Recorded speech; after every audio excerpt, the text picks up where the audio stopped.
గత 3 రోజుల నుంచి భగవద్గీతని గురించి చెప్పుకుంటున్నాం, కానీ సాంప్రదాయిక పద్ధతిలో మాత్రం మనం భగవద్గీతని గురించి చెప్పుకోవట్లేదు. అంటే ఒక శ్లోకం తర్వాత ఒక శ్లోకం, లేకపోతే ఒక చాప్టర్ తర్వాత ఒక చాప్టరు అనేటటువంటి పద్ధతిలో మనం వెళ్ళకుండా దాని యొక్క సారాంశాన్ని మాత్రమే తీసుకుని, ఎందుకనంటే భగవద్గీతను గురించి చెప్పాలి అంటే దాని లోతుల్లోకి వెళ్ళి మనం క్షుణ్ణంగా దాన్ని అధ్యయనం చేయాలి అంటే ఒక అధ్యాయానికే కనీసం ఒక రోజన్నా కానీ 2-3 గంటలు అవసరం అవుతుంది. ప్రతి అధ్యాయానికి కూడా కనీసం అది కూడా. లేకపోతే ఇంకా డీటెయిల్గా మనం వెళ్ళాలంటే ప్రతి శ్లోకానికి విశేషార్థంతో సహా అంతరార్థంతో సహా మనం వెళ్ళాలంటే దాదాపు ఒక్కో అధ్యాయానికి కూడా 1 వారం రోజులు పట్టవచ్చు.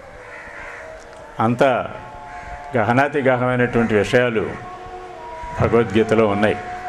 తర్వాత ఇంకొక విషయం ఏంటంటే, శ్రీ అరవిందో చెప్పిన దాని ప్రకారం భగవద్గీతలో ఎవరి అర్హతను బట్టి వాళ్ళు లోతుల్లోకి వెళ్ళటానికి అవకాశం ఉన్నది. అంటే ఏ స్థాయిలోనున్న వాళ్ళైనా సరే భగవద్గీతలో మునకలు వేయచ్చు. అంటే అజ్ఞాని దగ్గర నుంచి మహాజ్ఞాని, పండితుడు, లేకపోతే మహాయోగి, మహర్షి అని అనుకున్నటువంటి వాళ్ళు కూడా గీత లోతుల్లోకి వెళ్ళిన కొందికి ఆ లోతులు ఇంకా లోతుకి వెళుతూనే ఉంటాయి, కానీ ఎక్కడా ఆగిపోవు. అటువంటి మహత్తరమైనటువంటి సందేశాలు, తర్వాత మహత్తరమైనటువంటి సాధనా విషయాలు భగవద్గీతలో ఉన్నాయి. ఇది అన్నిటికంటే ముఖ్యంగా కర్మ సిద్ధాంతం మీద భగవద్గీత లోతులు ఏ పుస్తకంలోనూ కూడా, ఏ గ్రంథంలోనూ కూడా, మన దేశంలోనే కాదు ఇతర దేశాల్లో కూడా అంత విశ్లేషణ లేదని శ్రీ అరవిందో కర్మ యోగ దృక్పథం నుంచి చూసి గీత అంత గొప్పది అని చెప్పారనమాట. తర్వాత గీతలో మనకి కొన్ని ఈ కాలానికి పనికిరానటువంటివి, లేకపోతే ఈ కాలంలో కొంచెం మనకి విరుద్ధంగా కనిపించేటటువంటి భావాలు కొన్ని ఉండొచ్చు, ఉన్నాయని మనకు అనిపిస్తాయి. కానీ వాటిని కూడా సమన్వయం చేస్తూ వాటికి కూడా ఆధునిక మనస్సుకు అర్థమయ్యేటట్లుగా అర్థాలు చెప్పింది. దాంట్లో నుంచి ఆ అర్థాలను లాగి వెలికి తీసి చూపించింది మాత్రం శ్రీ అరవిందులు. కారణం ఏమిటంటే మన భాష్యకారులు అంటే మనకి ఈ గీతకి వ్యాఖ్యానం రాసిన వాళ్ళు అందరూ కూడా ఎవరి దృక్పథాన్ని అనుసరించి వాళ్ళు గీతకి అర్థాలు చెప్పుకుంటూ వెళ్ళారు. అవి తప్పని ఎవరూ అనలేం. ఎందుకనంటే వారి అనుభవాలు నిన్న మనం చెప్పుకున్నట్టుగా ప్రతి వ్యక్తికి కలిగేటటువంటి ఆధ్యాత్మిక అనుభవాలు భిన్నంగా ఉండొచ్చు. అతని ప్రకృతిని అనుసరించి అతను భగవంతుడికి దగ్గరికి చేరటానికి ఏ మార్గాన్ని అనుసరిస్తున్నాడు అనే దాని మీద అతని యొక్క అనుభవాలు, అతను తీసుకునేటటువంటి అర్థాలు ఆధారపడి ఉంటాయి. ఇందులో మనకు ముఖ్యంగా కనిపించేటటువంటిది చాతుర్వర్ణ్యం. 4 వర్ణాలు నేనే సృష్టించానన్నాడు భగవంతుడు. ఈ 4 వర్ణ వ్యవస్థ మీద, 4 వర్ణాలు అమల్లో ఉండేటటువంటి వ్యవస్థ మీద ఆధునిక మనస్సు ఎంతో తిరగబడుతోంది. దీన్ని అంగీకరించడానికి ఒప్పుకోవట్లేదు. కానీ దీన్ని శ్రీ అరవిందులు ఆధునిక మనస్సుకు అర్థమయ్యేటట్లుగా, ఆధునిక రేషనల్ మైండ్ని ఒప్పించేటట్లుగా ఎలా అర్థం చెప్పారో ఒకసారి మనం తొంగి చూద్దాం. అంతేగాని దాని లోతుల్లో కూడా వెళ్ళి మనం చూడలేం. ఎందుకనంటే ఆ క్యారెక్టర్సు, ఆ స్వభావానికి తగినటువంటి ఉదాహరణతో సహా మనం చెప్పుకుంటే ఇంకా బాగా అర్థమవుతుంది. కానీ దాని ఉపరితలాన్ని మాత్రమే కొంచెం స్పృశిద్దాం ఇవాళ. ఇందులో చాతుర్వర్ణాల్లో 4 వర్ణాల్లోనూ బ్రాహ్మణ, క్షత్రియ, వైశ్య, శూద్ర ఈ 4 వర్ణాలు ఉన్నాయి. ఈ 4 వర్ణాలు కూడా ఒకదానికి మధ్య ఒక కాంక్రీట్ గోడ ఏమైనా ఉన్నదా? భేదించలేనటువంటి అడ్డుగోడలు ఏమైనా ఉన్నాయా ఈ 4 వర్ణాల మధ్య? అంటే 4 వర్ణాల్లో వర్ణ వివక్షణ కూడా ఏమైనా ఉన్నదా? ఎందుకనంటే బ్రాహ్మణుడు అదే సాత్విక మానవుడు, తర్వాత క్షత్రియుడు అంటే రజోగుణ స్వభావం కలిగినటువంటి వాడు, క్షాత్రం కలిగినటువంటి వాడు, తర్వాత వైశ్యుడు వ్యాపార దృక్పథం అని చెప్పి మనం అందరం అనుకుంటాం. కానీ శ్రీ అరవిందో అంటారు వ్యవసాయం చేసేవాడు కూడా, ప్రొడక్షన్ చేసేటటువంటి వాడు కూడా వైశ్యుడే అని అంటారు ఆయన. వ్యవసాయం కూడా వైశ్య వృత్తిలోకే వస్తుందని అంటారు.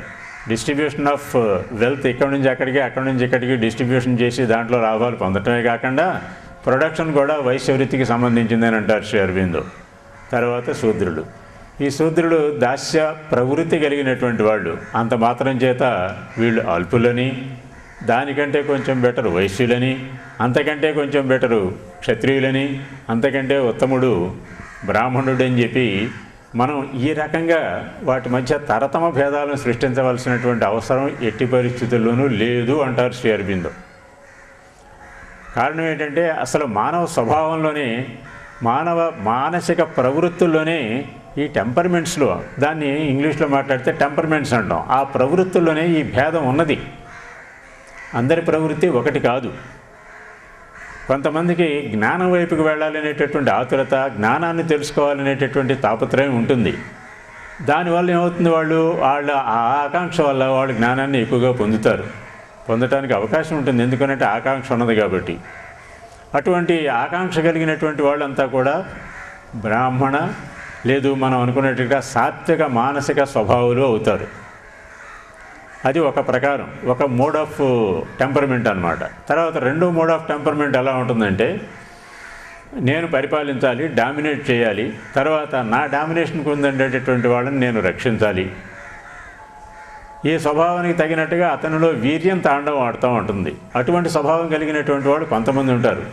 వాళ్ళు ఎవరికి పుట్టారనేటటువంటిది ప్రశ్న కాదండి. అక్కడ టెంపర్మెంట్ అన్నమాట, ప్రవృత్తి. వాళ్ళ ప్రవృత్తి, సహజ ప్రవృత్తి ఏ విధంగా ఉంటుందనేటటువంటి దాంట్లో దాన్ని కనుక మనం తీసుకునేటటువంటి ఇటువంటి ప్రవృత్తి సహజంగానే కొంతమందిలో ఉంటుంది. అట్లాగే వైశ్యులు అనేటప్పటికీ డిస్ట్రిబ్యూషన్ ఒకటి, తర్వాత ప్రొడక్షన్ ఒకటి, ఈ రెండు కూడా చేయాలనేటటువంటి ప్రవృత్తి కలిగినటువంటి వాళ్ళు కొంతమంది ఉంటారు. వీళ్ళు వేరు. అట్లాగే దాస్యం, ఎవరికైనా సరే మనం సర్వీస్ చేయాలి, దేనైనా సరే మనం సేవించి ఆనందం పొందాలనేటటువంటి ప్రవృత్తి కలిగినటువంటి వాళ్ళు ఉంటారు. ఇవే మానవ స్వభావంలో ఉండేటువంటి 4 ప్రవృత్తులే. కానీ అందుకనే ఆయన గుణ కర్మ విభాగశః అన్నారు. ఆయన గుణాన్ని బట్టి, కర్మను బట్టి నేను విభజించాను. కానీ అంటే వాళ్ళ సహజ ప్రవృత్తిని బట్టి, వాళ్ళు చేసేటటువంటి పనిని బట్టి ఈ 4 వర్ణాలు సహజమైనటువంటి, సహజంగా ప్రకృతిలో ఉండేటటువంటి సహజ లక్షణాలను ఆధారంగా చేసుకుని ఏర్పాటు చేసినవే. కానీ ఇవి జన్మతః మనం ఇప్పట్లాగా అడ్డుగోడలు కట్టుకొని నిర్మించినటువంటి చాతుర్వర్ణ వ్యవస్థ కాదు ఇది అని అంటారు శ్రీ అరవిందో. కాబట్టి ఇప్పుడు మనం ఈ వర్ణాలకి మనం ఇచ్చేటటువంటి ప్రాధాన్యతని మనం సత్యమైనదేనని చెప్పి అనుకోవడానికి అవకాశం అయినా ఉన్నదా? లేదు. కాకపోతే ఏంటంటే ఇది కాలక్రమేణా వచ్చేటప్పటికి సాధారణంగా, సహజంగా తల్లిదండ్రులు ఏ ప్రవృత్తికి సంబంధించినటువంటి వాళ్ళు అవుతారో బహుశా కుటుంబంలో అటువంటి వాళ్ళు ఎక్కువ మంది ఉండొచ్చు. ఆ ప్రవృత్తి ఆ కుటుంబంలో అది తరతరాలుగా వస్తూ ఉండొచ్చు. అంత మాత్రం చేత దాన్ని ఇందులో పుట్టినటువంటి వాడు, ఈ వేళకి పుట్టినటువంటి వాడు తప్పకుండా ఇదే ప్రవృత్తి కలిగి ఉంటాడని చెప్పి మనం గట్టిగా చెప్పను లేము, కలిగి ఉండడని గట్టిగా వాదించను లేము, కాదని అనలేము. అందుకని ఏంటంటే ఈ ఫ్రీడమ్ని మనం ఆ వ్యక్తులకే ఇచ్చేసేయాలన్నమాట. ఆ స్వేచ్ఛ వాళ్ళకే ఇవ్వాలి మనం.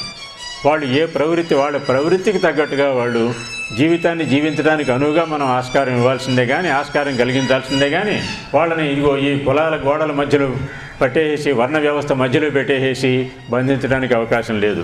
ఇది ఈ ఫ్రీడమ్ను మనం ఇవ్వగలిగితే, ఈ ప్రవృత్తి కలిగినటువంటి వాడికి ఇవ్వగలిగితే అది చాలా ఉత్తమమైనటువంటి వర్ణ వ్యవస్థ అవుతుంది. ఎందుకనంటే అది గుణాన్ని బట్టి, కర్మను బట్టి విభజించబడిందే కానీ కేవలం పుట్టుకతో వచ్చినటువంటి వర్ణ వ్యవస్థ కాదు అని అంటారన్నమాట శ్రీ అరవిందో.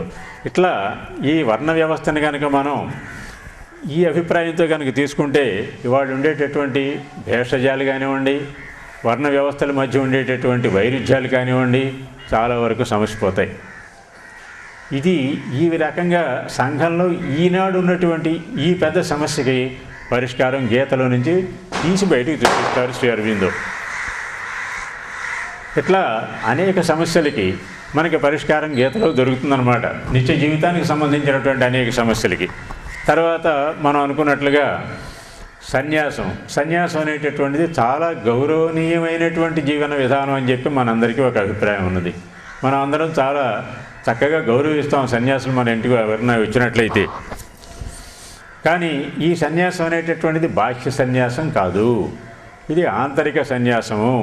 అనేటటువంటి దాన్ని మనకి గీతలో చూపిస్తారు.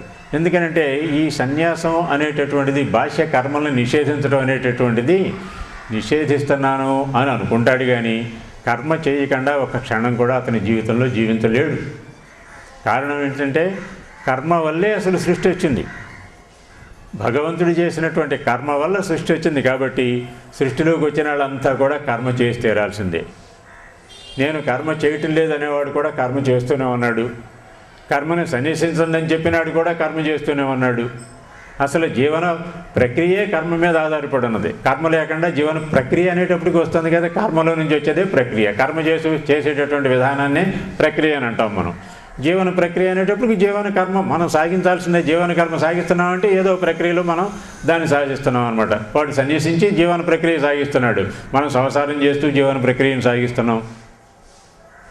అంటే జీవనం కొనసాగినంతకాలం జీవన ప్రక్రియ సాగుతూనే ఉంటుంది. అందుకని సన్యాసం స్వీకరించినప్పటికీ కూడా, బాహ్య సన్యాసాన్ని నమ్ముకున్నప్పటికీ కూడా అతను కర్మ చేయకుండా ఉండటం అనేటటువంటిది సాధ్యపడలేదు. కాబట్టి నేను కర్మ చేయటం లేదు, నేను కర్మను సన్యసిస్తున్నాను అనుకుని కర్మ చేస్తూ ఉండేదానికంటే కర్మ చేస్తూ కూడా కర్మ అంటనటువంటి స్థితికి ఎదగటం అనేటటువంటిది, లేకపోతే కర్మ చేయనటువంటి స్థితిని, అంటే భగవంతుల్లో ఈ కర్మల యొక్క ఫలితాన్ని కానీ కర్మలను కానీ సన్యసించడం అనేటటువంటిది ప్రధానమైన విషయం అని చెప్పి శ్రీ అరబిందో మనకి కర్మ సిద్ధాంతంలో ఈ నైష్కర్మ్యం అనేటటువంటి దాని యొక్క అర్థాన్ని ఆయన మనకి చెప్తారనమాట.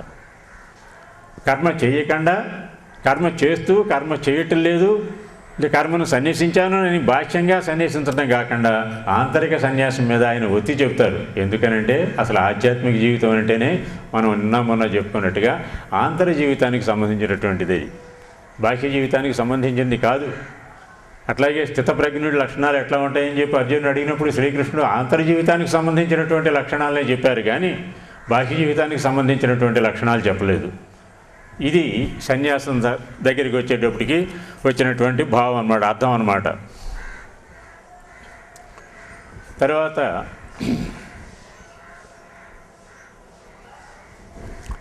పురుషోత్తముడు మనకి ఎలా ప్రాప్తిస్తాడు, పురుషోత్తమ స్థాయి మనకి ఎలా అందుతుంది అనే దానికి వచ్చేటప్పటికి ఆయన ఒక క్రమ పద్ధతి మనం చెప్పాడనమాట. క్రమ పద్ధతి ఏంటంటే మొట్టమొదట నేను ప్రకృతికి సంబంధించిన, ప్రకృతి నన్ను ఆడించినట్టుగా ఆడేటటువంటి పప్పెట్న కాదు అనేటటువంటిది మనం నిర్ణయించుకోవాలి. ఎందుకని నిజానికి మనం ప్రకృతే మన స్వాధీనంలో ఉండాలి, కానీ మనం ప్రకృతి స్వాధీనంలోకి వెళ్ళిపోతే ఎలా అవుతుంది? గాలివాటానికి కొట్టుకుపోయేటటువంటి నావలాగా, వాయుర్నావ మివాంభసి అని చెప్పి చెబుతారు ఆయన. అట్లా వాయువులో ఎట్లా వీస్తే అట్లా గాలి కొట్టుకుపోయేటటువంటి పడగలాగా మనం ప్రకృతిలో కొట్టుకుపోతూ ఉంటాం. మానసిక స్థాయిని, మనసును మనం కంట్రోల్ చేసుకోలేకపోయేటట్టయితే కోరికల వెంట పడిపోతూ ఉంటాం. వీటిని ఎలా మనం సాధన చేసుకోవాలి, దీన్ని మనసును మనం ఎలా కంట్రోల్ చేసుకోవాలి, మనసును కంట్రోల్ చేసుకోవటం అంటే ఏం చేయాలి అనే దానికి వచ్చేటప్పటికి మొట్టమొదట అసలు మనసు యొక్క లక్షణాలు ఏమిటి అనేటటువంటిది మనం గ్రహించాలి. మనసు యొక్క లక్షణాలు ఏంటి? ప్రతిదాన్ని గురించి ఆలోచించటం, ఏది కనపడితే దాని గురించి ఆలోచించటం, ఇంద్రియాల వెంట పడిపోతూ ఉంటుంది. అది ఇంద్రియాల వెంట పడిపోయేటటువంటి మనసుని ఇంద్రియాల నుంచి వెనక్కి లాగి పట్టుకోవాలి. నువ్వు దాని వెంట వెళ్ళకూడదు. అది చూసిన దాని గురించి వినదాని గురించి కానీ, చూసిన దాని గురించి కానీ, ప్రతిదాని గురించి మనం ఆలోచించకూడదు. మనం వెనక తగ్గి ఉండాలి. ఇంద్రియాల కంటే వెనక మనం విడదీసుకొని మనం సపరేట్ అయిపోయి ఉండాలి అనేటటువంటి భావం మనం నెమ్మదిగా మనసులో పెంచుకోవాలి. పెంచుకున్న తర్వాత ఈ మనస్సును ఏకాగ్రం చేయాలి. ఏకాగ్రం చేయడం సాధ్యం అవుతుందా? సాధ్యం కాదే. చెంచలంకి మన కృష్ణ అంటారు ఆయన శ్రీకృష్ణుడితో అర్జునుడు. నిజమే, ఆయన ఒప్పుకుంటాడు, నిజమే చాలా చంచలమైంది ఈ మనస్సు, దీన్ని ఎలా కంట్రోల్ చేయాలి దీన్ని అంటే ఆయన ఏమంటారు? శ్రీకృష్ణుడు గీతలో చెప్పింది ఏంటంటే సంయమనం. ప్రతిదాన్ని గురించి నువ్వు దాని వెంట పడకుండా దాని మీద నువ్వు సంయమనం పాటించాలి. వెంటనే దానికి గురించి ప్రతిస్పందించకుండా సంయమనం పాటించాలి. తర్వాత మనస్సుని మిగతా విషయాల్లో నుంచి లోపలికి లాగటానికి, క్రమంగా విత్డ్రా అవటానికి మనం నేర్చుకోవాలి. నేర్చుకున్న తర్వాత ఏదో ఒక వస్తువు మీదో లేదా ఒక భావం మీదో దాన్ని ఏకాగ్రం చేయడం కూడా మనం నేర్చుకోవాలి. ఇవన్నీ కూడా కష్టసాధ్యంగానే కనిపిస్తాయి, కానీ ఇంతకంటే మహాభాగ్యాన్ని మనం పొందబోయేటప్పుడు, అంతరాత్మ సాక్షాత్కారాన్ని మనం పొందబోయేటప్పుడు ఈ మాత్రం శ్రమ చేయకపోతే ఎలా? అందుకని ఇలా ప్రయత్నం చేయాలి అని అంటారు. కానీ దీనికి మదర్ చెప్పినటువంటి చాలా సూక్ష్మమైనటువంటి విషయాలు, చాలా చిన్న విషయాలు. అవి ఒక విషయం నేను మనవి చేస్తాను మీకు. మొట్టమొదట అమ్మ మనసును కంట్రోల్ చేయడం ఎలాగో అని అడిగారు. అడిగినప్పుడు అమ్మ చెప్పింది, నువ్వు పొద్దున లేవగానే ఏం చేస్తావు? ఏం చేస్తాను? మొహం కడుక్కుంటాను, నేను బ్రష్ చేసుకుంటాను. బ్రష్ చేసుకునేటప్పుడు నీ పక్కన నేను నుంచున్నానని అనుకో. అట్లా ప్రతి పనిని నువ్వు ఏ పని చేస్తున్నప్పటికీ కూడా, రైట్ ఫ్రమ్ ది బిగినింగ్, లేచిన దగ్గర నుంచి ఏ పని చేస్తున్నప్పటికీ కూడా, you remember that I am with you at your side అని చెప్పి చెబుతుంది మదరు. చెప్పినప్పుడు సరే అలాగే రిమెంబర్ మనం గుర్తుపెట్టుకోవడానికి ప్రయత్నం చేస్తాం. కానీ అన్ని వేళలో మనం గుర్తుపెట్టుకోవడం సాధ్యం కాదు. కొన్ని వేళలు మనం మర్చిపోతాం. మర్చిపోయినప్పటికీ కూడా దాన్ని ఒక అభ్యాసం కింద మనం ప్రాక్టీస్ చేసేటట్లయితే తప్పకుండా ఇది నెమ్మదిగా అలవాటు అయిపోతుంది మనకి. తర్వాత ఇంకొక చిన్న విషయాలు కూడా ఆవిడ చెప్పారు. ఏంటంటే ఏ విషయమైనా సరే మనం స్పృశించినట్లుగా ఊరికే టచ్ చేసి అవతలికి వెళ్ళిపోయాం. ప్రతి విషయాన్ని, ప్రతి పనిని కూడా మనం కాన్షియస్గా తెలిసి చేయటం అనేటటువంటిది చేయాలి. ఎలాగా తెలిసి చేయటం అనేటటువంటిది, మనం తలుపు వేస్తున్నాం అనుకోండి, సౌండ్ వస్తుంది మనకి. తలుపు వేస్తుంటే సహజంగా శబ్దం వస్తుంది. కానీ శబ్దం రాకుండా తలుపు వేయడానికి మనం ఏమైనా ప్రయత్నం చేస్తున్నామా? అట్లాగే కప్పులో కాఫీ పోసి కలుపుతూ ఉంటాం, స్పూన్ పెట్టి టక మోగిస్తూ ఉంటాం. ఆ మూత రావాల్సినటువంటి అవసరం ఉంది? అది కాన్సన్ట్రేట్ చేస్తున్నామా? అంటే ఏమిటనమాట, మన మనసు ఎక్కడో ఉంటుంది, పని ఏదో చేస్తుంది. మన మనసు మనం చేసేటటువంటి పని మీద మనం పెట్టట్లేదు. అది చిన్న పని కానివ్వండి, పెద్ద పని కానివ్వండి, ఇట్లా ప్రతి చిన్న పనిలో కూడా మన మనసుని దాని మీద పెట్టి చేసేటట్లయితే, అంటే తలుపు వేసేటప్పుడు శబ్దం రాకుండా మనం వేయగలిగి ఉండాలి. ప్రతి పనిని అనమాట. మనం పడుకునేటప్పుడు కూడా, అసలు పడుకోవడం మీకు తెలుసా అని అంటుంది అమ్మ ఒకానొక సందర్భంలో. ఎలా పడుకోవాలో మీకు తెలుసా అసలు అని పిల్లల్ని అడుగుతుంది. అడిగి మీ పెద్దవాళ్ళకి మాత్రం తెలుసు అంటే మీకు చెప్పడానికని ఉంటుంది. మనకు మాత్రం ఏం తెలుసండి, నిద్ర వస్తుంది గవికొని పడుకుంటాం అంతే. ఆ పడుకునే ముందు ఏం చేయాలి, ఇవన్నీ కూడా చెప్తారనమాట. అట్లాగే ఇది మనస్సును కంట్రోల్ చేసుకోవటం అనేటటువంటిది ప్రతి చిన్న విషయంలోనూ కనుక మనం తెలిసి చేయటం ఎప్పుడైతే ప్రారంభిస్తామో అప్పుడు మనసు నువ్వు చెప్పినట్టు ఉంటుంది, నువ్వు చేసేటటువంటి పని మీదే లగ్నం అవుతుంది. తర్వాత ఇంకొక విషయం ఏంటంటే, మనం మనసుని కంట్రోల్ చేయాలని అనుకుంటాం, ధ్యానంలో కూర్చుంటాం. ఎంతసేపు కూర్చుంటాం? మహా కూర్చుంటే ఒక అరగంట కూర్చుంటాం. కొంతమంది ఉన్నారు గంటల ధ్యానంలో కూర్చున్న వాళ్ళు ఉన్నారు. అయినప్పటికీ కూడా సంవత్సరాల తరబడి చేసినప్పటికీ కూడా మాకు ధ్యానం కుదరట్లేదు, మా మనసు మా వశం కావట్లేదు. 30 years ఆఫ్ సాధన చేసిన తర్వాత కూడా ఇలా కంప్లైంట్ చేసినటువంటి వాడు ఉన్నారు. మదర్ దగ్గర, శ్రీ అరవిందో దగ్గర. శ్రీ అరవిందో పక్కన కూర్చొని మెడిటేషన్ చేస్తానంటే ఆయన చాలా సీరియస్గా మెడిటేషన్ చేస్తున్నట్టు ఉంటారు. ఆయన జోవియల్గా అంటారు, maybe he is thinking about his wife. ఇదిగో మన పరిస్థితి కూడా అంతే. మనం ఏదైనా ధ్యానం చేయడానికి కూర్చున్నప్పుడు, అట్లాగే వివేకానందుడు కూడా ఒక చిన్న విషయం చెప్తాడండి జోవియల్గా, ధ్యానం చేసేటప్పుడు నువ్వు ధ్యానం చెయ్యి, కానీ you forget about the buffalo అంటాడు ఆయన. అనేటప్పటికి మీ వీడికి ధ్యానంలో కూర్చున్నప్పుడల్లా వివేకానంద ఏది మర్చిపోమన్నాడు అదే గుర్తుకొస్తూ ఉంటుంది దీనికి. ఇదిగో ఇట్లా ఉంటుంది మన పరిస్థితి అని చెప్పి చెబుతాడు అన్నమాట వివేకానందుడు ఉదాహరణగా. అందుకని మనం ఏదో మర్చిపోవాలి, నా మనసును మనం కంట్రోల్లో పెట్టుకోవాలి, ఫలానా దాని గురించి ఆలోచించకూడదు, ఫలానా దాని గురించి ఆలోచించకూడదు అని అనుకుని కనుక మనం కూర్చునేటట్లయితే we will never have the control on our mind. అందుకని మనం చెయ్యాల్సిన దాని మీద కేంద్రీకరించాలి, చేయకూడని దాని మీద కాదు. ఏం చేయాలని అనుకున్నాం, మనం కూర్చున్న తర్వాత ఎంతసేపు కూర్చున్నామండి? 1/2 hour కూర్చుంటాం.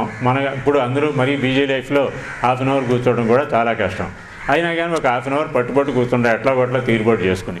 తర్వాత ఏం చేస్తున్నాం? రిమైనింగ్ 23.5 hours ఏం చేస్తున్నాం? మన మనసుని మన దగ్గర ఉంచుకుంటున్నామా? ఇదిగో ఆ ఉంచుకునేటటువంటి పద్ధతి ఇది ప్రతి చిన్న విషయంలోనూ. సపోజ్ మార్నింగ్ వాక్ వెళ్తున్నామండి, ఏం చేస్తున్నాం? మార్నింగ్ వాక్ వెళ్ళేటప్పుడు అక్కడ కూడా ఒక గ్రూప్ని వేసుకుంటాం, మనం కబుర్లు చెప్పుకుంటూ వెళ్తూ ఉంటాం. Why are you spending in the unnecessary things?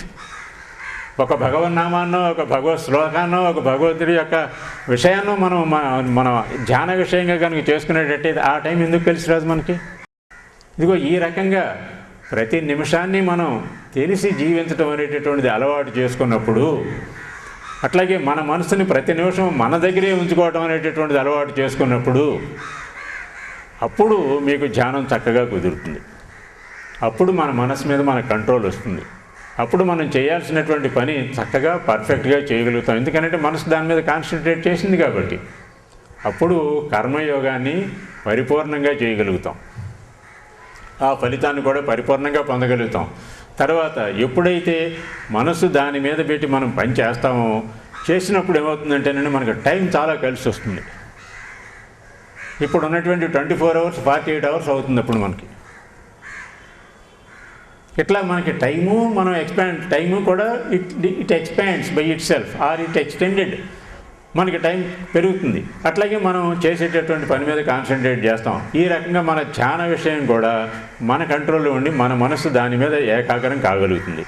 సరే, ఇవన్నీ చేసామండి, ధ్యానాన్ని కూర్చున్నాం, ధ్యానం కుదురుతుంది. దేని మీద ధ్యానిస్తున్నాం మనం? ఒక విషయాన్ని ధ్యానిస్తున్నాం. ధ్యానం ఉంటే ధ్యానంలో మళ్ళీ 2 రకాలు ఉన్నాయి. ఒకటేంటంటే విషయం మీద విషయాన్ని ధ్యానిస్తూ వెళ్ళటం, దాన్ని పరంపరగా ప్రశ్నలు ఆన్సర్స్, ప్రశ్నలు సమాధానాలు పొందుతూ దాంట్లో ఆ విషయాన్ని ధ్యానిస్తూ వెళుతూ ఉంటాం అన్నమాట. రెండోది కాన్సన్ట్రేషన్ అంటాం, ఏకాగ్రత లేకపోతే సావధానత. దీంట్లో అట్లా ఏం చేస్తున్నాం మనం? ఏదో ఒక పాయింట్ మీదో లేదా ఏదో ఒక రూపం మీదో దాన్నే మనకి ఎల్లప్పుడూ మన ధ్యాసలో ఉంచుకునేటట్టుగా ప్రయత్నం చేస్తూ కూర్చోవడం అనేది ఒకటి. ఈ 2 రకాలైనటువంటి ధ్యానం మనం చేయొచ్చు. ఈ రెండింటిని కూడా మనకి సాంస్క్రిట్లో అయితే ధ్యానం అన్నది, ఇంగ్లీష్లోకి వెళ్ళేటట్టయితే మెడిటేషన్ అండ్ కాన్సన్ట్రేషన్ అంటాం అన్నమాట. ఈ 2 రకాలుగాను మనం ప్రయత్నం చేయొచ్చు. చేసినప్పుడు అప్పుడు ఏమవుతుంది? మనసు విషయం మీద కేంద్రీకృతమయ్యి విషయం యొక్క లోతులు మనకు అర్థమయ్యేటట్టుగా మనసు గ్రహిస్తుంది, మనసు విశ్లేషించుకుంటుంది. అట్లా పరంపరగా మనం వెళ్ళినప్పుడు ఒకానొక స్థాయిలో ఏమవుతుందంటేనండి, క్వశ్చన్స్ మనకు దొరకవు, ఆన్సర్స్ దొరకవు. Then the mind becomes silent. కానీ we have to go to that extent, we have to push it to the corner అనమాట. పద, నువ్వు ఎంతవరకు ధ్యానం చేస్తానంటావో, ఎంతవరకు ఈ విషయం మీద నువ్వు ముందుకు వెళ్తానంటావో అంతవరకు పద. విల్ పుష్ ఇట్ అనమాట. దాన్ని తోసుకుంటే వెళ్తాం. వెళ్ళిన తర్వాత కొంతకాలం అయ్యేటప్పటికి, ఎందుకంటే మనకున్న పరిమితమైనటువంటి జ్ఞానం కదా, ఎక్కడో అక్కడ ఆగిపోతుంది, ప్రశ్నలు సమాధానాలు ఆగిపోతాయి. Then the mind becomes silent. ఇదొక పద్ధతి. ఇంకొక పద్ధతి శ్రీ అరవిందో ఆచరించిన పద్ధతి ఇంకోటి ఉన్నది, అది కూడా చెప్తాను మీకు. ఆయన విష్ణు భాస్కర్ లేలే దగ్గర ఆయన మొట్టమొదటి ఆయన దగ్గర నుంచి యోగానికి సంబంధించినటువంటి సమాచారాన్ని తెలుసుకోవాలనుకుంటే విష్ణు భాస్కర్ లేలే వచ్చాడు ఆయన దగ్గరికి. వచ్చినప్పుడు వాళ్ళిద్దరూ గదిలో కూర్చున్నారు, తలుపేసేసుకున్నారు.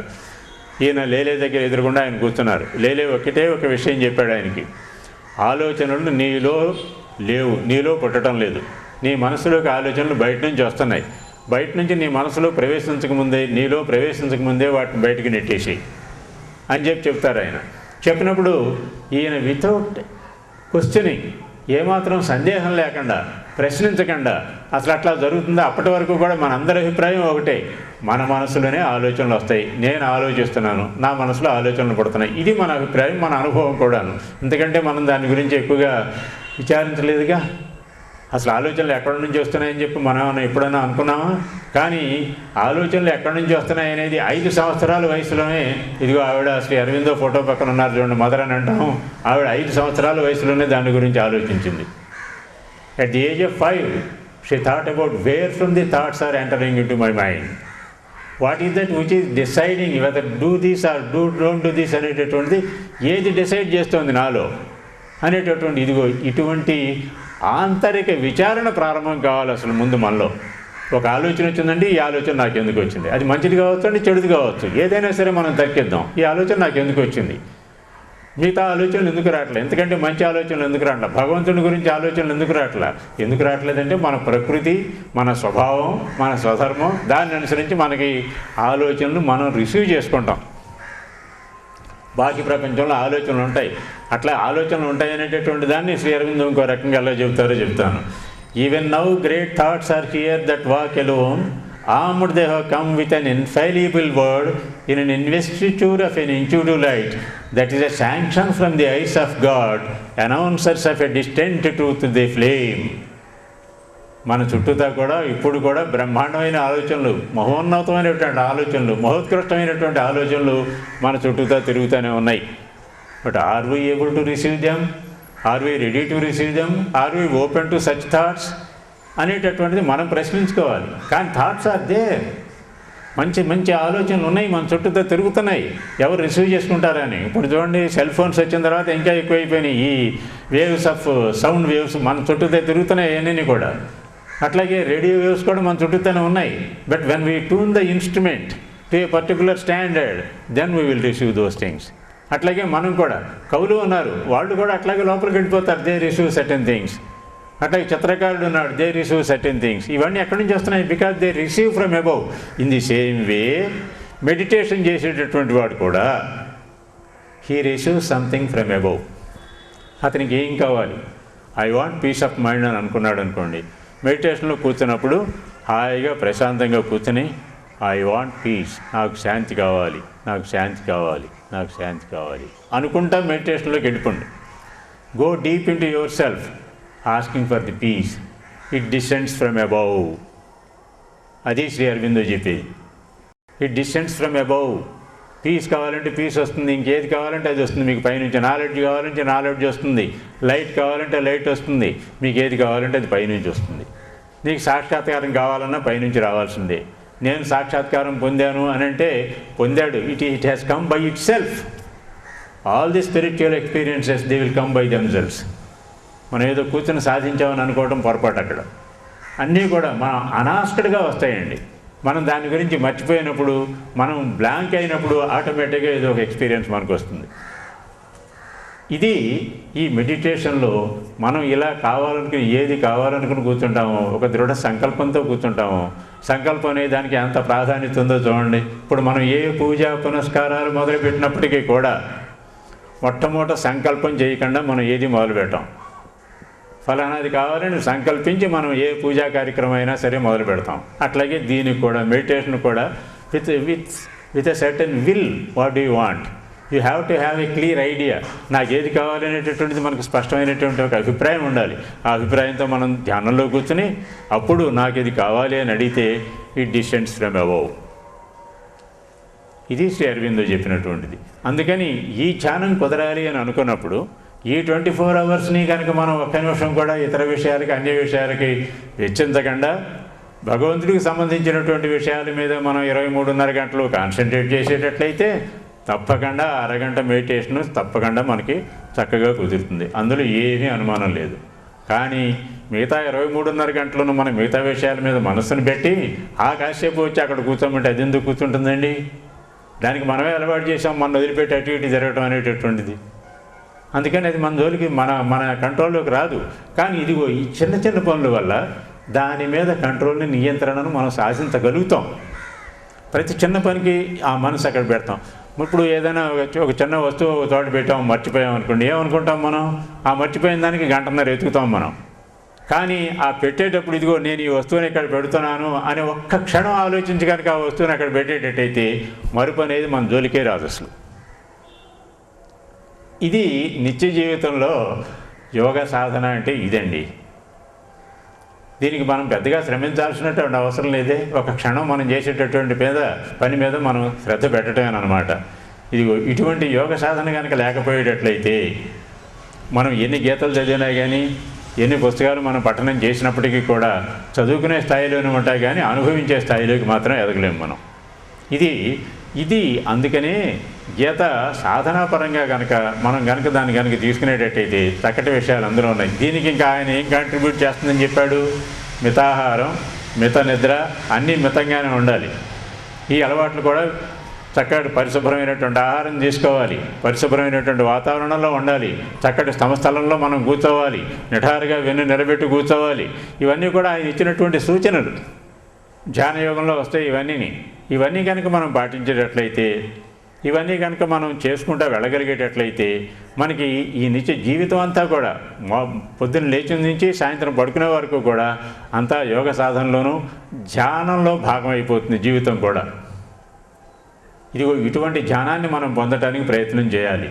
ఇటువంటి ధ్యానాన్ని పగల కనుక మనం పొందితే రాత్రి ఏమవుతుంది? రాత్రి కూడా ధ్యానం కంటిన్యూ అవుతుంది.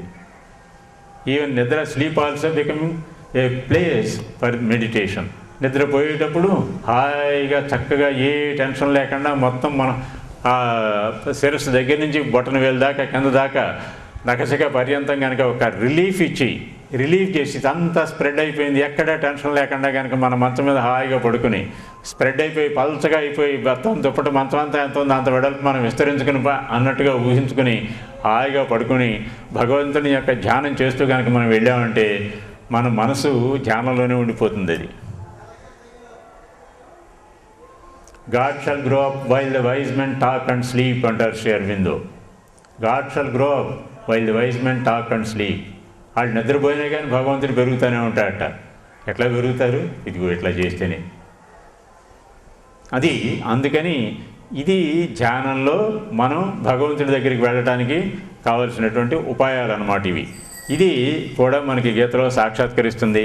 ఆ గీతలో ఉండేటటువంటి దాన్ని అనేక రకాలుగా మనందరికీ అందుబాటులోకి వచ్చేటట్టుగా చిన్నపిల్లలు కూడా దీన్ని ప్రాక్టీస్ చేయడానికి వీలుగా మదర్ అండ్ శ్రీ అరవిందో మన ముందు విశ్లేషించి మరీ పెట్టారనమాట.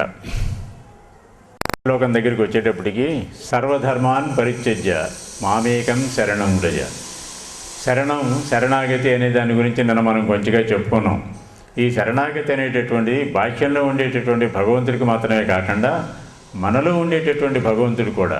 అంటే భగవంతుడు అనేటప్పటికీ మన కాన్సెప్ట్ ఎంతసేపు ఎట్లా పెడుతుందంటే చతుర్భుజాలతోనో లేకపోతే వైకుంఠంలోనో లేకపోతే కైలాసంలోనో ఉండేటటువంటి ఒక రూపం మీదకి మన దృష్టి పెడుతుంది. అది భగవంతుడు అనగానే మనకు ఆ దృష్టి పెడుతుంది. కానీ అది ఒక చేతనా స్థాయి. ఆ చేతనా స్థాయిలో సర్వాన్ని దర్శించగలిగినటువంటి చేతనా స్థాయి ఇది. సర్వాన్ని తన నియంత్రణలో ఉంచుకోగలిగినటువంటి చేతనా స్థాయి ఇది. సర్వాన్ని తాను ఎలా కావాలనుకుంటే అలా చేయగలిగినటువంటి చేతనా స్థాయి ఇది. ఈ సృష్టి రహస్యాన్ని తెలుసుకోగలిగినటువంటి చేతనా స్థాయి ఇది. That is the state of consciousness. దానికి ఏ రూపం కావాలంటే ఆ రూపం ఇచ్చుకుంటాం దానికి. ఎందుకనంటే అసలు దానికంటూ ఒక స్వతహాగా ఒక రూపం లేదు కాబట్టి. It is a state of consciousness. దానికి రూపం ఏముంటుందండి? దానికి ఏం పేరు పెడతామండి? అందుకని భగవంతుడు నామరూపరహితుడు అని అనడానికి కారణం ఇది. ఆయనకి పేరు లేదు, ఆయనకు రూపం లేదు. మరి మన ఎట్లా కనిపిస్తాడంటే నువ్వు ఏ పేరుతో పిలిస్తే ఆ పేరుతో పలుకుతాడు. ఆ పేరుతో దాని రిప్లై వస్తుంది అక్కడి నుంచి. నువ్వు ఏ ఆకారం కావాలనుకుంటే ఆ ఆకారం వస్తుంది దానికి. ఈ నామరూపరహితం అనేటటువంటిది it is an essential condition of the divine. భగవంతుడు అట్లా ఉంటేనే అన్ని నామాలు పొందగలుగుతాడు ఆయన, అన్ని నామాలు పెట్టుకోగలుగుతాడు ఆయన. ఆయనకు రూపం లేదు కాబట్టి అన్ని రూపాలు పొందగలుగుతాడు ఆయన. It is an essential condition. నామం లేకుండా ఉండటం, రూపం లేకుండా ఉండటం అనేది. నామరూపరహితుడు అని అంటే ఎందుకు నామరూపరహితుడు అయినాడు ఆయన? ఇదిగో మన కోసం. ఆయన ఆ స్టేట్ ఆఫ్ కాన్షియస్నెస్లో ఉన్నాడు కాబట్టి. ఆ state of consciousness it is self aware. దానికి తెలుసు నేనంటే ఏమిటి అనేది తెలుసు. ఆ సెల్ఫ్ అవేర్ దానికి పవర్ కూడా ఉన్నది. అది కావాలనుకుంటే అభివ్యక్తం అవుతుంది, మన ఎదురుగుండా కనిపిస్తుంది. అక్కర్లేదనుకుంటే ఉపసంహరించుకుంటుంది కనపడకుండాను. ఇది దానికి ఉండేటటువంటి శక్తి. ఇదిగో ఈ కాన్షియస్నెస్, ఈ స్టేట్ ఆఫ్ కాన్షియస్నెస్ని మనం భగవంతుడు అని అనుకునేటట్లయితే మనకి చాలా సమస్యలు పరిష్కారం అవుతాయి ఇందులో. అందుకనేంటి ఆ స్టేట్ ఆఫ్ కాన్షియస్నెస్లోకి వెళ్ళటానికి భగవంతుడు అనగానే ఏమవుతుందంటే మనకి డిస్టెన్స్ పెరుగుతుంది ఆయనకి మనకని. కానీ మనం అరిస్తే ఆయనకి ఎట్లా కనిపిస్తుంది అనేటప్పటికీ ఆయన ఎక్కడో ఉన్నాడు అన్నప్పుడు గట్టిగా అరవాల్సి వస్తుంది అనమాట. అందుకని ఆయన ఎక్కడో లేడు, నా హృదయంలో ఉన్నాడు. అసలు అరవాల్సిన పని ఏమున్నది? హీ దేర్ ఇన్ మీ అన్నప్పుడు నెమ్మదిగా లోపలికి వెళ్ళి దిస్ ఈజ్ మై ప్రాబ్లం అని చెబుతాం, ఆయనకి నివేదిస్తాం. అప్పుడు అరవాల్సిన పని లేదు. అప్పుడు ఒకసారి తమాషాగా అప్పుడప్పుడు సత్యసాయి బాబా ఒక ఉదాహరణ చెప్తూ ఉండేవాడిని. ఆయన ఏమనేవాడంటే, ఈ ద్రౌపది వస్త్రాపహరణం జరిగేటప్పుడు హే కృష్ణ ద్వారకావాస నన్ను కాపాడని చెప్పి అరిచిందంట ఈవిడ. ఆయనకి వచ్చి ఆలస్యంగా వస్తాడు ఆయన అక్కడి నుంచి. తర్వాత మామూలు పరిస్థితులు వచ్చిన తర్వాత ద్రౌపది శ్రీకృష్ణుని అడుగుతుంది, ఏంటన్నయ్య ఎట్లా చేశావు? నేను మరి ఆలస్యంగా వచ్చావు కదా, ఈ లోపల ఏదైనా ప్రమాదం జరిగితే ఎంత అభాస్పాలయ్యేదాన్ని అని అంటుందంట. అంటే అప్పుడు అమ్మ నువ్వు ద్వారకావాసాను, మరి నేను ద్వారక నుంచి రావాల్సి వచ్చింది కదా, అదే కనుక హృదయేశే కృష్ణ అని అన్నట్టయితే నీ హృదయంలోంచి గబిక్కి నేను బయటకు వచ్చి ఉండేవాడిని అని చెప్పి జోవియల్గా అంటారనమాట. అందుకని భగవంతుడు ఎక్కడో దూరంగా ఉన్నాడని చెప్పి మనం అనుకుంటే ఆయన ఎక్కడి నుంచో రావడానికి ఆలస్యం అవుతుంది. మన హృదయంలోనే మనకు అత్యంత సమీపంలో మనకి తెలియకుండా మనంతా గమనిస్తూ ఉన్నాడు. ఇక్కడ ఇంకొక విషయం కూడా చెబుతాను, డైవర్షన్ అనుకోవద్దు మీరు. మదర్ ఒక సంగతి చెప్పారు, ఏమని? If you remember me between A slip and fall I will protect you. If you remember me between A slip and fall అంటే నువ్వు కాలు జారి పడబోయే లోపల కనుక నన్ను నువ్వు గుర్తుపెట్టుకున్నావంటే ఐ విల్ ప్రొటెక్ట్ యూ అని. అంటే దీన్ని బట్టి మనకేమర్థమవుతుంది? ప్రతి క్షణం మన చుట్టూతా ఆవిడ రక్షణ వలయం పెట్టు కూర్చున్నదనమాట. జస్ట్ మనం రిమెంబర్ అది ఉన్నది అనేది ఉంటే చాలు, మనకి వీ విల్ బి ప్రొటెక్టెడ్. చూసారా, భగవంతుడు ఎంత ఆతురతగా మన రక్షించాలని, మన ప్రొటెక్ట్ చేయాలని, మన కాపాడాలని, మనం పైకి రావాలని ఆయన గమనిస్తూ ఉన్నాడో మనకు తెలుస్తుంది. ఈ భగవంతుడు ఎక్కడుండి గమనిస్తున్నాడు? కైలాసంలో ఉండి గమనిస్తున్నాడా? మన హృదయంలోనే ఉండి గమనిస్తున్నాడు. ఇదే మనకి గీత చెప్పింది. అర్జున హృదయేశై తిష్టతి, మన హృదయంలోనే ఆయన తిష్ట వేసి కూర్చున్నాడు. కదలండి, ఆయన ఎక్కడికి తిష్ట వేసి కూర్చున్నాడు. ఆ తిష్ట వేసి కూర్చున్నటువంటి ఆయన వదిలిపెట్టేసి మనం ఎక్కడో ఉన్నాడని చెప్పి అక్కడికి పరుగులు పెట్టడం, లేకపోతే అక్కడ ఉన్నాడని చెప్పి దూరంగా ఉన్నాడని చెప్పి దూరంగా ఉండేటటువంటి ఎలా పిలవాలో అలా పిలుస్తూ ఉండటం అనేటటువంటిది మనం చేసేటటువంటిది అజ్ఞానంతో చేసేటటువంటి పని. ఇది అక్కడ లేడని కాదు, ఉన్నాడు. అంతకంటే సన్నిహితంగా ఉండేటటువంటి వాడిని మనం ఉపయోగించుకోవటటువంటి అవసరం మనకి ఎంతైనా ఉంది. ఇది కూడా మనకి గీతలోనే స్పష్టంగా తెలుస్తుంది. హృదయేశై తిష్టతే అని అన్నప్పుడు భగవంతుడు నీ హృదయంలో ఉన్నాడు. ఆ భగవంతుడు అంటే ఎవరు? మనం అందాక అనుకున్నట్టుగా that such kind of state of consciousness that is there in you. అది మనం అనుకోనేది. ఆ స్టేట్ ఆఫ్ కాన్షియస్నెస్ నీలో ఉంది. దాన్ని తీసుకురావాలి బయటికి. అది తీసుకురావాలనుకున్నప్పుడు బయటకు ఉన్నదాన్ని ఏదో కొంత దాన్ని తొలగించుకుంటామండి. దట్ ఈస్ వై మనం ఏం చేస్తున్నాం, దీన్ని సరెండర్ చేస్తున్నాం అన్నమాట. దానికి we are surrendering our lower nature to our higher nature. అట్లాగే ఇప్పుడు చిన్న పిల్లవాడు ఉన్నాడండి, పసితనం ఉన్నది. పసితనాన్ని సరెండర్ చేస్తేనే కానీ కొంచెం ఎదగట్లేదు అతను. బాల్యాన్ని సరెండర్ చేస్తేనే కానీ యవ్వనం రావట్లేదు. యవ్వనాన్ని సరెండర్ చేస్తేనే కానీ జ్ఞాని కాలేకపోతున్నాడు, పండితుడు కాలేకపోతున్నాడు, వృద్ధుడు కాలేకపోతున్నాడు. ఆ వృద్ధాప్యాన్ని సరెండర్ చేస్తేనే కానీ మళ్ళీ నూతన జన్మ రాదు అతను.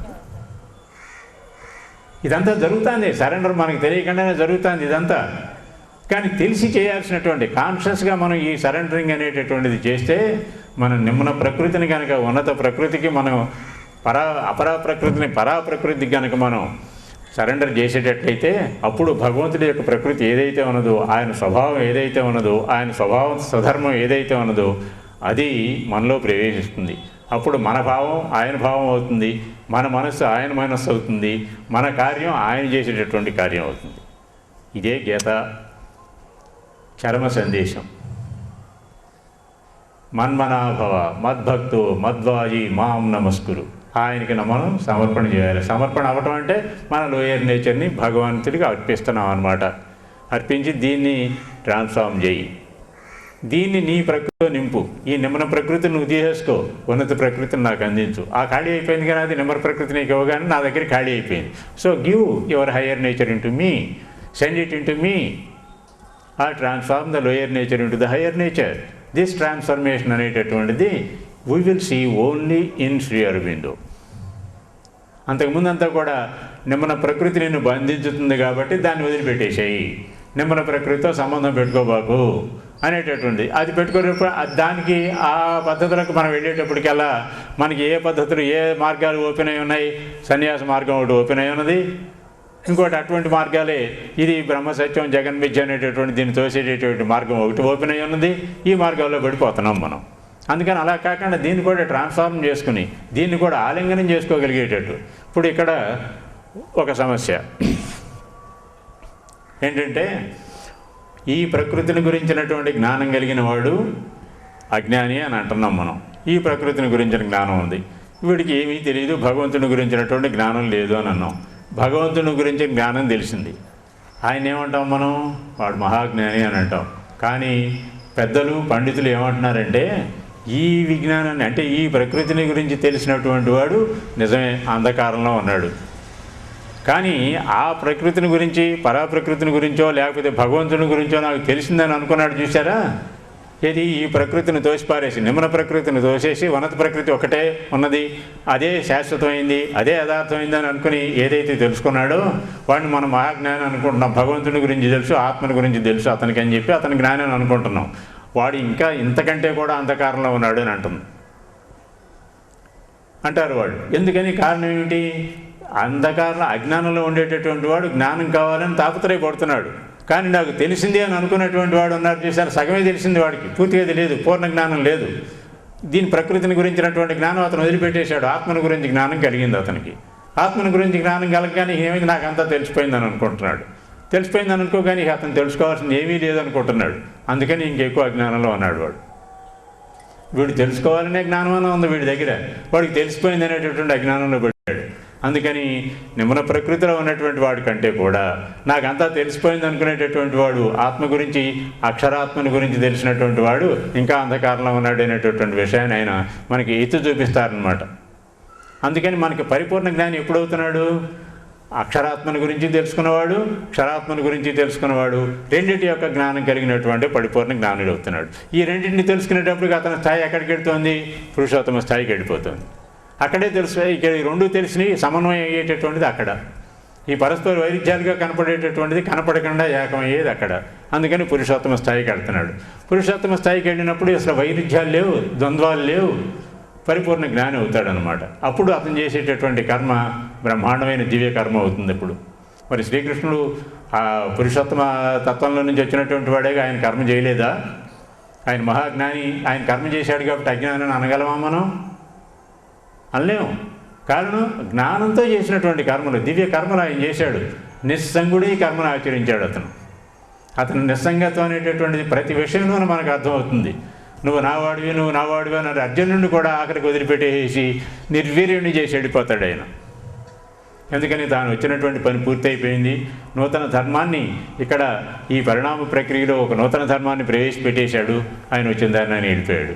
అట్లాగే అవతారాలు వచ్చేదన్నీ కూడా ఈ పరిణామ ప్రక్రియకి గ్లాని ఎప్పుడైతే సంభవిస్తుందో అప్పుడు అవతారం వచ్చి ఆ పరిణామ ప్రక్రియని సృష్టి ఏ వైపుగా నడవాలో దానికి కావాల్సినటువంటి మార్గాలని ఏర్పాటు చేసి అప్పుడు వాళ్ళు ఆడతారనమాట. అది అవతార ప్రయోజనం. దీని గురించి కొంచెం చూద్దాం. సర్వధర్మాన్ని పరిత్యజ్య, ధర్మాలను వదిలేసేయమంటారు ఏంటండి భగవంతుడు? ఆయన పెట్టింది, ధర్మాలు పెట్టింది ఎవరు పెట్టారు? ఆయనే పెట్టాడు. మనం పెట్టిన అన్ని ధర్మాలు మనము పెట్టాం కొన్ని. ఎందుకని? సామాజిక జీవనం సవ్యంగా సాగటం కోసం, వైరుధ్యాలతో మనం కొట్టుకు తావకుండా ఉండేటందుకోసం కొన్ని ధర్మాలను మనం ఏర్పాటు చేసుకున్నాం. ఆ ధర్మాలన్నింటినీ కూడా మనం వదిలేసేయాలంటారు ఆయన. అట్లాగే రాను ఆఖరికి ఏమవుతుందంటే భగవంతుడి యొక్క ధర్మాలను కూడా మనం వదిలేయాల్సిన పరిస్థితి వస్తుంది. ఎందుకని? అన్ని ధర్మాలని పరిత్యజించి శరణం పొందితేనే ఆయన ధర్మం ఏమిటో కొత్త ధర్మం ఏమిటో మనకు చెప్తాడు ఆయన. అందుకని ఈ సర్వధర్మాల్లోకి వచ్చేటప్పటికి ఇప్పుడు శబరి ఉన్నదండి. శబరి రాముడికి ఎంగిలిపళ్ళు తినిపించింది. అది ఏ ధర్మం ప్రకారం చేసింది? అక్కడ ధర్మం లేదు. ఎంగిలిపళ్ళు పెట్టొచ్చా మనం ఎవరికైనా? అందులో భగవంతుడు తాను ఎంతకాలం ఎదురు చూసింది, జీవితకాలం అంతా ఎదురు చూసింది ఆ రాముడి కోసం. రాముడు వచ్చాడు. రాముడు వస్తే ఏం చేసింది? ఆఖరికి ఆవిడ ఎంగిలిపళ్ళు పెట్టింది. అక్కడ ధర్మం అనేది లేదు. కానీ మరి ఇక్కడ ధర్మ వ్యతిరేకత జరిగింది, లేకపోతే ధర్మ అతిక్రమణ జరిగిందని చెప్పి రాముడు ఏమైనా కోపం తెచ్చుకున్నాడా? లేదు. అక్కడ కావాల్సిందల్లా భక్తి, ప్రేమ. భక్తి అనగానే మనకి సరైనటువంటి నిర్వచనం ప్రేమ. ప్రేమతో ఉండేటటువంటిది భక్తి, భయంతో ఉండేటటువంటిది భక్తి కాదు. భయంతో కూడా మనం కొంతమందికి నమస్కారం పెడతాం, కానీ అది భక్తితో చేసింది కాదు. భక్తితో చేసేటటువంటి దాన్ని ఎవరూ కాదనలేరు. భగవంతుడు కూడా నో అని అనలేడు మనం భక్తితో ఏదైనా చేస్తే. ఇదిగో అటువంటి భక్తితో చేసింది కాబట్టి శబరి శ్రీరాముడు నో అని అనలేకపోయాడు. అట్లాగే మనం పెట్టుకున్నటువంటి ధర్మాలు ఏవైతే ఉన్నాయో, మనం ఈనాడు నైతిక ధర్మాలని ఏమైతే అనుకుంటున్నామో, ఈ నైతిక ధర్మాలు ఇవాళ ఉండేటటువంటి నైతిక ధర్మాలకి, మన చిన్ననాటు ఉండేటప్పుడు లేకపోతే మన తాత ముత్తాతల నాడు ఉండేటటువంటి నైతిక ధర్మాలకి ఏమైనా తేడా ఉందా? మార్పు చెందుతున్నాయి. అందుకని ఏంటంటే అవి శాశ్వతమైనవి కావు, తాత్కాలికమైనటువంటివి. కాలాన్ని అనుసరించి మనం ఏర్పాటు చేసుకున్నటువంటి ధర్మాలు కొన్ని ఉంటాయి. అటువంటి ధర్మాలన్నింటినీ కూడా మనం పరిచయించాల్సిందే భగవంతుడి దగ్గరికి వెళ్ళేటప్పటికి.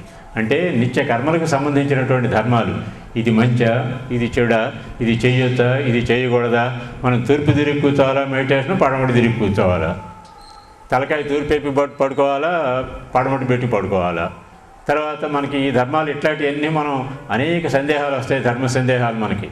ఇదిగో వీటినన్నింటినీ వదిలిపెట్టేసేయండి, నిస్సందేహుడు అవ్వు, నిస్సంశయంగా నువ్వు చేయదలుచుకున్నది చెయ్యి అని చెప్పటం. మీకు మనకి ధ్యానం చేయాలని ఉన్నదనుకోండి, ధ్యానం చేయాలని ఉన్నప్పుడు పరిస్థితులు అనుకూలిస్తే కూర్చొని చేస్తాం, అనుకూలించలేదు పడుకొని చేస్తాం, ఇంకా అనుకూలించలేదు నడుస్తూ చేస్తాం. ఎన్ని రకాలుగా చేయొచ్చు ధ్యానం? నడుస్తూ చేయొచ్చు. శ్రీ అరవింద్ కళ్ళు తెరిచి చేసేవారు ధ్యానం, కళ్ళు మూసుకుని చేసేవారు కదా ఆయన. ఎప్పుడూ కళ్ళు తెరిచే ఉండేవి, కానీ ఈ లోకంలో ఉండేవారు కదా ఆయన. ఇది ఇక్కడ ఏ ధర్మాలు మరి ఇదిగో ఈ ధ్యానం చెప్పినటువంటి ధ్యానం ఎట్లా చేయాలని చెప్పి గీతలో చెప్పిన ధర్మాలను ఆయన ఏమైనా పాటించాడా? But he had the experiences, he had the results. అంట్లో అద్భుతమైనటువంటి ఫలితాలు ఉన్నాయి ఆయనకి. మరి ఇదిగో ఇట్లాంటి అవసరం అని అనుకున్నప్పుడు మన ప్రకృతి సహజంగా దేని వైపు మొగ్గుతుందో దానివైపు మనం వెళ్ళటమే మన స్వధర్మం, స్వభావం. ఈ రెండు కూడా దంటకవుల్లాగా మనకి గీతలో తారసిల్తాయి. స్వభావం, స్వధర్మం. ఈ స్వభావం అనేటటువంటిది ఏది? ఈ భావం అనేటటువంటిది ఆలోచన కాదు, ఒక శక్తి తాను మేనిఫెస్ట్ అయ్యేటటువంటి ఒక రేణువు, ఒక కిరణంగా మనం చెప్పుకోవచ్చు. భగవంతుడి యొక్క సంకల్ప శక్తిలో నుంచి వచ్చినటువంటి ఒక కిరణంగా మనం చెప్పుకోవచ్చు దాన్ని. ఆ సంకల్ప శక్తిలో నుంచి ఉత్పన్నమైనటువంటిది యథార్థమై తీరుతుంది, భగవంతుడి యొక్క సంకల్పం నుంచి వచ్చింది. ఇదిగో అటువంటి భావన, అటువంటి కిరణంలాగా మనం బయటకు వచ్చి ఇదిగో ఈ రూపాన్ని ధరించాం. ఈ ప్రకృతి దానికి ఉన్నది. ఇది మన స్వభావం. మనం తయారైంది ఆ భావంతో మనం తయారయ్యాం కాబట్టి అది మన స్వభావం అవుతుంది. ఆ స్వభావాన్ని మేనిఫెస్టేషన్లోకి తీసుకురావాలి, అభివ్యక్తిలోకి తీసుకురావాలి, ఆచరణలోకి తీసుకురావాలి. అది ఏ ధర్మాన్ని అనుసరించి ఆచరణలోకి రావాలి, ఏ పద్ధతి ప్రకారం అది ఆచరణలోకి రావాలి. ఇది స్వధర్మం. స్వభావనీతం కర్మ, అది అట్లాగే స్వభావనీతం కర్మ, ఆ కర్మ చేసేటటువంటి విధానం ధర్మం. ఇదిగో దీనికి ఇట్లా ఈ స్వభావం, స్వధర్మాన్ని అనుసరించి మనం కర్మ చేయాలి. ఇది చేసేటప్పుడు ఏమవుతుంది? అప్పుడు మిగతా ధర్మాలు ఏమీ దీనికి అంటావు, మిగతా ధర్మాలను పాటించాల్సినటువంటి అవసరం లేదు. అట్లా ఈ సర్వధర్మాలని మనం పరిచయించాలి. ఇదేది కర్మకు సంబంధించినటువంటి ధర్మాలని. ఆ తర్వాత మన జ్ఞానానికి సంబంధించినటువంటి ధర్మాలు. మన జ్ఞానం, ఇప్పుడు ఉన్నటువంటి జ్ఞానాన్ని ఇదే ఆఖరి జ్ఞానం, ఇంతకంటే మించిన జ్ఞానం లేదు అని అనుకోవడానికి వీల్లేదు. ఈ జ్ఞానాన్ని ఆయనకి సమర్పించాలి. ఇంకా జ్ఞానాన్ని మనం పొందటానికి ఈ జ్ఞానాన్ని ఆయనకి సమర్పించాలి. అంటే భగవంతుడికి సంబంధించినటువంటిది ఏది ఉన్నదో దాన్నే మనం జ్ఞానంగా చేసుకోవాలి. అట్లా ఈ సర్వజ్ఞత్వంలోకి మనకు ఉండేటటువంటి ఇప్పుడు ఆంశిక జ్ఞానాన్ని తర్వాత మనకి ఈ ప్రకృతిని గురించినటువంటిది, మనకి నిమ్న ప్రకృతికి సంబంధించినటువంటి జ్ఞానాన్ని అంతా కూడా ఆయనకి సరెండర్ చేయాలి. దీనికి సంబంధించినటువంటి ధర్మాలను కూడా మనం ఆయనకి పరిచయం చేసేయాలి. వాటిని అంటిపెట్టుకుని ఉండకూడదు. తర్వాత ఇప్పుడు మనం ఏదైతే సుఖము, సంతోషము, ఆనందము అని అనుకుంటున్నామో ఇవి నిజానికి ఆనందాలు కావు. వీటిని కూడా మనం పరిచయించాలి. భగవంతుడితో మమేకమైనప్పుడు కలిగేటటువంటి ఆనందం కోసమే మనం తాపత్రయపడాలి. ఇట్లా దీనికి సంబంధించినటువంటి ధర్మాలు కూడా కొన్ని ఉంటాయి. ఇది మనం పొందేటటువంటి ఈ ఆనందం పొందేటటువంటి పద్ధతులు, ఈ ఆనందం మనకి ఇచ్చేటటువంటి ఫలితాలు, వీటినన్నింటినీ కూడా పరిచయించేసేయాలి. ఇట్లా సర్వధర్మాన్ పరిత్యజ్య అని అన్నప్పుడు మన కర్మకు సంబంధించినటువంటివి, మన జ్ఞానానికి సంబంధించినటువంటివి, మన అనుభవానికి సంబంధించినటువంటివి, వీటన్నిటి ధర్మాలని ఆయనకు అప్పచెప్పేసేయాలి. అప్పచెప్పేస్తే మనం ఏమవుతామండి? We become completely blank. ఒక తెల్ల పేపర్ ఎలా అవుతుందో, దాని మీద ఏమీ అక్షరాలు లేనటువంటి వైట్ పేపర్ ఎలా ఉంటుందో అలా తయారవుతాం మనం. Then what happens? అదే శ్రీకృష్ణుడు మురళి వాయించటం. మురళిలో ఏమన్నా కనిపిస్తుందో మనకి? ఏమీ కనిపించదు, ఒట్టి ఖాళీ గొట్టం అండి ఇది. అట్లా కనుక మనం అయిపోయిన రోజున ఆయన ఏం చేస్తాడు? అప్పుడు హీ స్టార్ట్స్ ప్లేయింగ్ మ్యూజిక్ అన్నమాట. దాంట్లో కావలసినటువంటి దివ్యమైనటువంటి రాగాలను ఆలపిస్తాడు ఆయన. అదిగో అట్లా మనం ఈ ధర్మాలన్నింటినీ ఆయనకి సమర్పించేసేసి మనం పూర్తిగా ఖాళీ అయిపోతే, పూర్తిగా బ్లాంక్ అయిపోతే, పూర్తిగా స్వచ్ఛంగా తయారైపోతే అప్పుడు ఆయన కావాల్సినటువంటి రాగాల్ని మనలో ఆలపిస్తాడు, కావలసినటువంటి రూపాలను మనలో ప్రవేశపెడతాడు, కావలసినటువంటి జ్ఞానాన్ని మనలోకి ధారపోస్తాడు.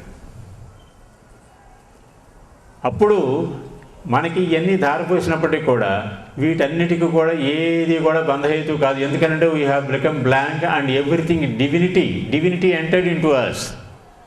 So with that divinity we live on the earth, we live in the lower atmosphere as Krishna lived on the earth.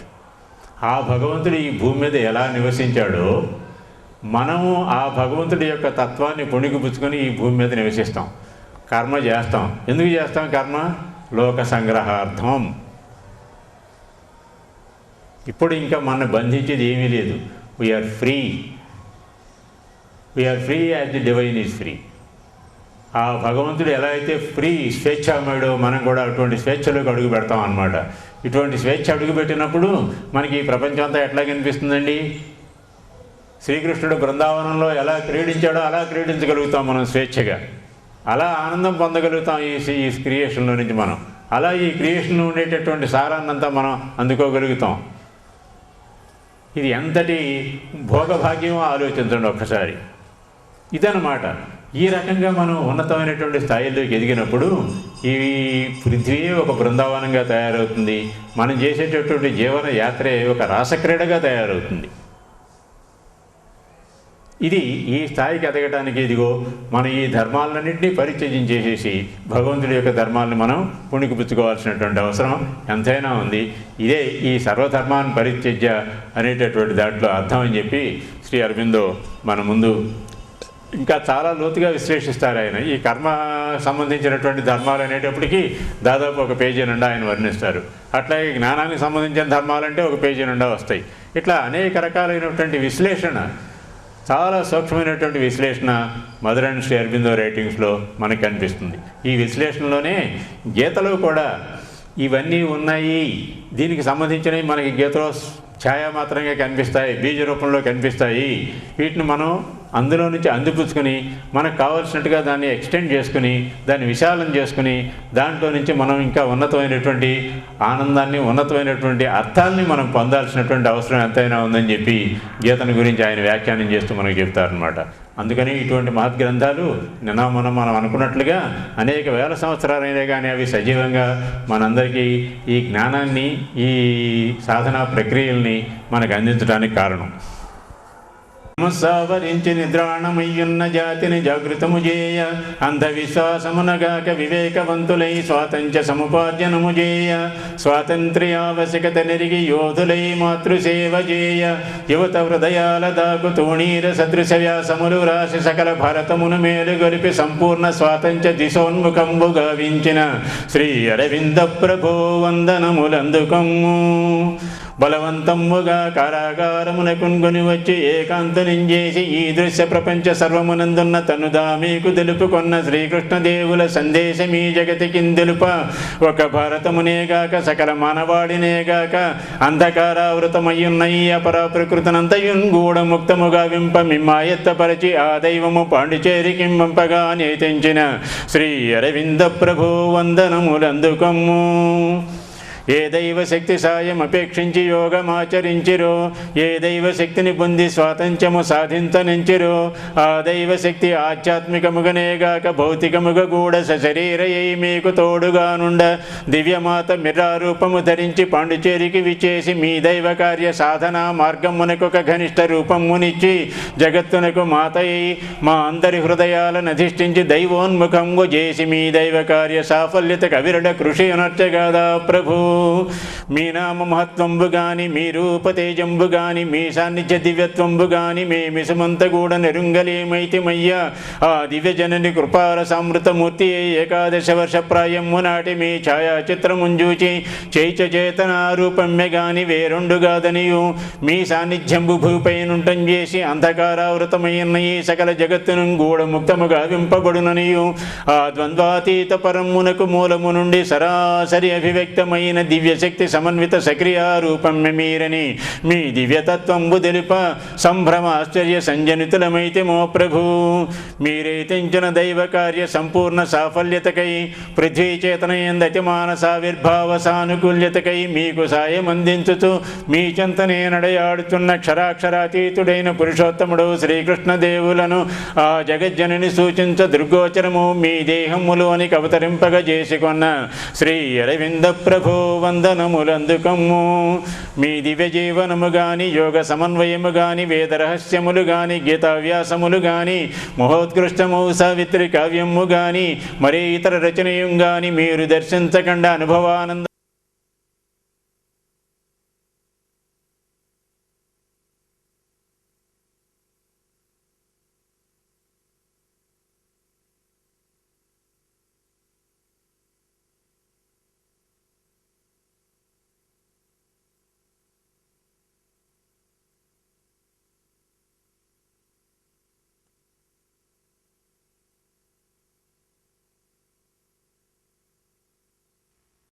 thank you